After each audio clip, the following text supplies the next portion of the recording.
Jamaah Jumat azzakumullah. Jika ada seorang muslim yang heran, ada Yahudi membantai ribuan kaum muslimin, ketahuan bahwa si muslim ini tidak baca Al-Quran dan Sunnah.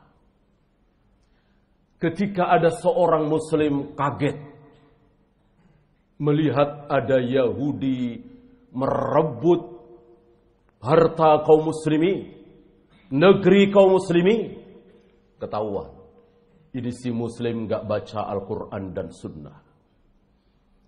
Jika ada seorang muslim heran, panik, marah melihat ada Yahudi memperkosa wanita-wanita muslimah, berarti dia muslim ini tidak faham Al-Quran dan Sunnah. Kenapa? Karena Al-Quran dan Sunnah dengan gamblang, jelas, terang benderang menerangkan kelakuan Yahudi itu kayak apa. Jangankan negaranya kaum muslimin, kotanya kaum muslimin, darahnya kaum muslimin, darah para nabi ditumpahkan. Siapa yang bilang walima taqtulunal anbiya'a bighairi haqq? Wahai Yahudi Bani Israel, kalian telah membunuh para nabi dengan tidak hak. Yang bilang begitu siapa? Allah Rabbul Alamin. Seandainya yang bilang seperti itu Imam Syafi'i, percaya kita, nggak ragu sedikit pun. Yang bilang seperti itu Rasulullah SAW, kita percaya. Apalagi ini Allah Rabbul Alamin, saksi mata atas pembunuhan itu. Jangankan merobek-robek kehormatan kaum muslimin, para nabi dibunuh. Maka haram bagi antum kaget, heran, khawatir, marah melihat kelakuan Yahudi. Memang begitu Yahudi. Kalau Yahudi itu baik dengan kaum muslimin, berdampingan dengan kaum muslimin, saling menghormati, Al-Quran batal, hadis batal, bukan Yahudi namanya. Seperti buaya tidak buas, singa tidak buas, tentu bukan buaya namanya, bukan singa namanya. Maka jangan marah, jangan panik, jangan heran. Kalau antum demo, kalau antum teriak-teriak, berarti antum heran. Orang demo itu kan karena takjub, karena heran, karena emosi. Kalau sudah tahu, ngapain demo? Dan Yahudi tidak mempan dengan demo. Tidak pantas Yahudi itu di demo. Ya, kalau bukan Yahudi barangkali masih punya hati, bisa di demo. Ya, seandainya demo itu halal. Ada nasihat? Tidak ada. Satu-satunya yang paling pantas bagi kaum muslimin terhadap Yahudi adalah bunuh. Jangan menginjak-injak bendera Yahudi. Nggak ada gunanya. Yahudi nggak akan marah, nggak akan tersinggung. Nggak ada kata tersinggung bagi Yahudi. Bangsa kera, bangsa babi. Ngapain tersinggung? Jangan nginjak-injak bendera Yahudi. Injak-injaklah leher Yahudi. Sampai mati. Kalau bisa. Kalau tidak bisa, lihat Umar. Lihat Umar bin Abdul Aziz. Lihat Muawiyah.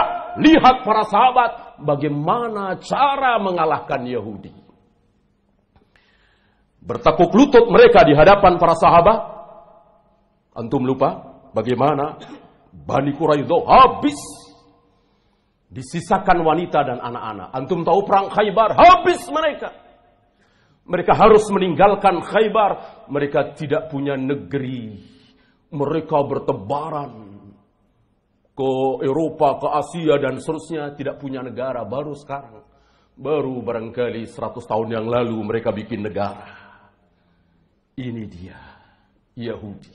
Maka jangan pernah bermimpi bisa berdampingan dengan mereka, berdamai dengan mereka. Tidak. Dan jangan heran, itulah Yahudi. Masih ingat fatwa Syekh Albani? Yang banyak ditantang oleh kaum Hizbiyin, Harakiyin. Saat kaum muslimin dibombardir oleh Yahudi, Syahalbani memberikan fatwa tinggalkan Palestina. Berhijrahlah. Sebagaimana Nabi meninggalkan Mekah. Tempat yang paling suci, paling mulia. Dibanding Masjidil Aqsa, dibanding Masjid Nabawi, Masjidil Haram yang ada di Mekah paling besar, paling dicintai oleh Allah. Ditinggalkan oleh Nabi. Kenapa? Karena memang tidak sanggup melawan kekuatan Abu Jahal, Abu Lahab. Lihat, Nabi mengajarkan kepada kita apa? Realistis. Jangan hanya semangat kita Muslim, dia bangsa kera dan babi, kita harus menang. Nanti dulu lihat bagaimana kekuatan. Seandainya fatwa ini dilaksanakan oleh kaum muslimin hari itu, atau mungkin sekarang, berbondong-bondong kaum muslimin meninggalkan Palestina, dibawa barang-barang mereka. Ya, biarkan si kera dan babi ini sepuasnya bermain-main sementara di sekitar Masjidil Aqsa di Yerusalem, di Palestina. Kosongkan dari kaum muslimin. Apa yang terjadi?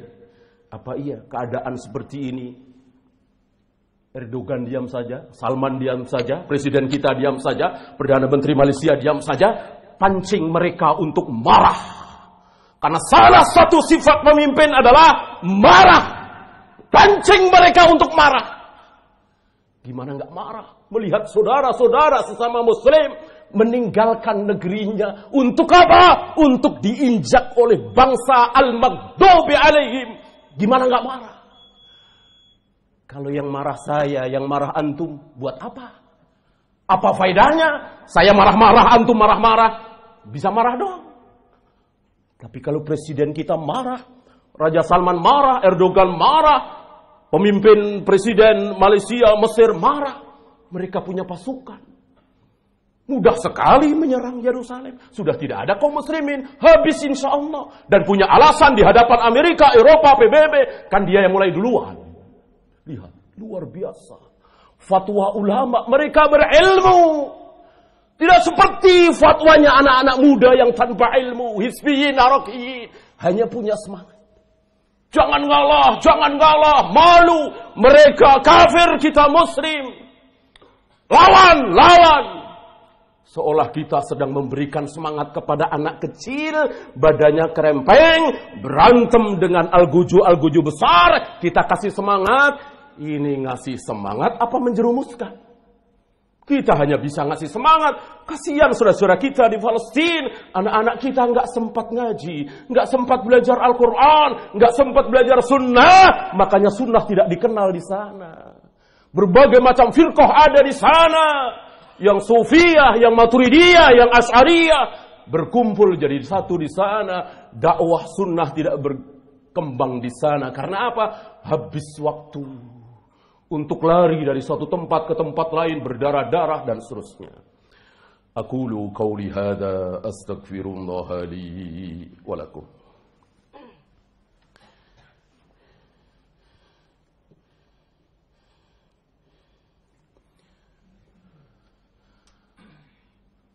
Alhamdulillah hamdan katsiran tayyiban mubarakan fih kama yuhibbu rabbuna wa yarda.